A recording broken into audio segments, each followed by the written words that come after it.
Head coach Mike Tomlin Tuesday said the only thing perfect about his team is its record. As the Steelers ready for a trip to Jacksonville, Tomlin said that what his team needs to focus on this week is, as he put it, our ineffective run game. The last 3 weeks, the Steelers have managed less than 50 yards rushing and outing, and although they've won, Tomlin knows that that's not going to cut it moving forward. He didn't mince words. He said that the run game is not up to snuff. Now, he didn't say that he wants to move away from James Conner. He said that he is still the Steelers' bell cow, and that the Steelers simply need to fix what ails them.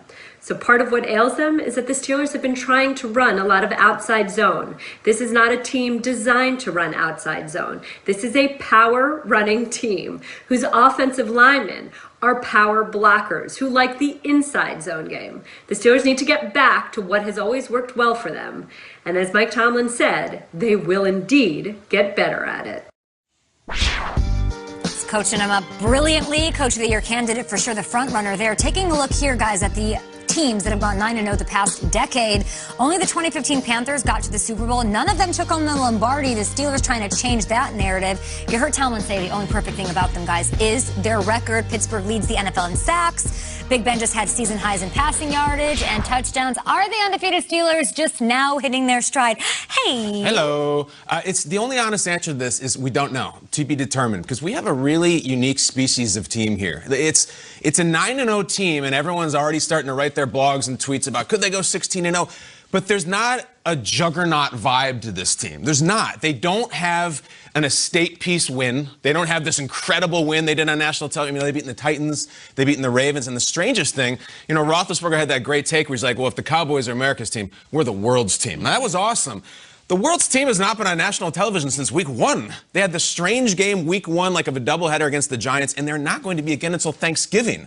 So are they hitting their stride? I don't know. Some of those teams we showed there, whether it's the Cam Newton Panthers or even the 18-0 Patriots, they were so celebrated, and they were so historically great and historically vaunted. The Steelers team is just kind of old Ben, who looks pretty good, and some young guys. And here's the thing. They don't have a lot of these crazy games on the schedule. We're not going to learn a ton about them the next 6 weeks. They play the Jags this weekend. What are we going to learn about Pittsburgh? If they go 10-0, are we saying Super Bowl? That's it. All we know is Ben's playing well, and there's a lot to learn about this team. Maybe they'll beat Baltimore again, fine. If they beat Buffalo, are you going to do backflips and say they're going to the Super Bowl? Do you think they're losing? Are they losing a game on this? I don't think they're going to go 16-0. I think they're going to be a 14-2 team. I never believe in 16-0. But I still don't know if this team's going to win the Super Bowl because we haven't had to see all of their mettle and all of their talent. It just hasn't been called upon yet. It's very odd this late in the season. But this was indeed your Super Bowl selection. Yes, I did. Still feel confident. In August, yeah, and I feel very confident. Yeah, and why not? I mean, they're 10-0, and I mean, I love the fact that they're looking at themselves as an imperfect squad. I've been on teams where we had a little bit of a run. I remember starting off undefeated, a handful of games in, coach walking in, a little cocky. Guys got their chest out. We think we're the biggest stuff on the planet. And then we get smacked in the mouth. I like the approach of saying that the only thing perfect is our record. And I'll say that they are hitting their stride, because they haven't played that dominant game yet, which means it is around the corner. And even if there is something we can look at and say, you know what, the run game isn't quite there. Their pass game is always there. I mean, they got a legitimate 5 guys like the restaurant chain. And it starts with Juju Smith-Schuster, who's an absolute beast. Peanuts. James Washington, and they're not just throwing peanuts out there. My man. These guys are going deep. Deontay Johnson, who was their leading receiver last game. And people forget that week in and week out, Eric Ebron is an absolute beast. I know Eric Ebron is kind of like boom or bust. That's my dog. I look at him like my little big brother. But when he's on, he's on. And if you look at some of these crucial moments in the game, Big Ben is dropping back, can't find his wide receivers. He's finding Eric Ebron. And we mentioned Chase Claypool a ton on this show. I like to bring up the receivers because that is the strength of this offense. And if these guys can't run the ball, they'll always have a group of guys, a group of wideouts, including a tight end named Eric, to hold them down. Kay, you picked the Bengals to win last week. I thought the Bengals had a really good shot to win. You almost lost to Gilbert. This Steelers team did smack around that Bengals team coming off a bye, and their situation was not ideal. Ben had COVID-19 issues because of close contact. So didn't practice, right? Wasn't with the team all week. Coming off that Dallas game where he was injured and hurt his lower body twice and had to leave the game and come back. Even last week against Cincinnati, Ben was doing one of these deals. I think we have the video of it. It was pretty dramatic. What's if you're that watching deal? it. This deal, look, Ben makes the play here, and then he goes down. You're going to see here. He goes, and it's like, okay, that doesn't look good. And then they show Ben like the classic working wince. it out. The classic Ben, I got to stretch this thing out. Yeah, There it is. No There it feeling is. in my arm. That should have been the Hall of thing. Fame segment. I mean, that's it. And it's like, oh, God, like, we need a... And that's the elbow that he... Rub some dirt in it. The week before it was the leg. Oh, my God. So... To me, they thrive on this. And, like, Ben has been awesome. He's got 26 touchdowns, 4 interceptions. He's got better numbers than Brady, better numbers than Breeze. He's firmly in that MVP conversation. And he leads these guys. They follow him. All the happiness that they're... And Ben's happy. So Having a good time. I think there is a momentum thing here where they haven't hit their stride, and it's just starting to roll. And Is this the right time? This is the right time. And Ben having the injuries and this and that, and I'm overcoming this, and I didn't practice, and it's like, that's Ben. And, like, he thrives on that, and I'm a warrior, and despite...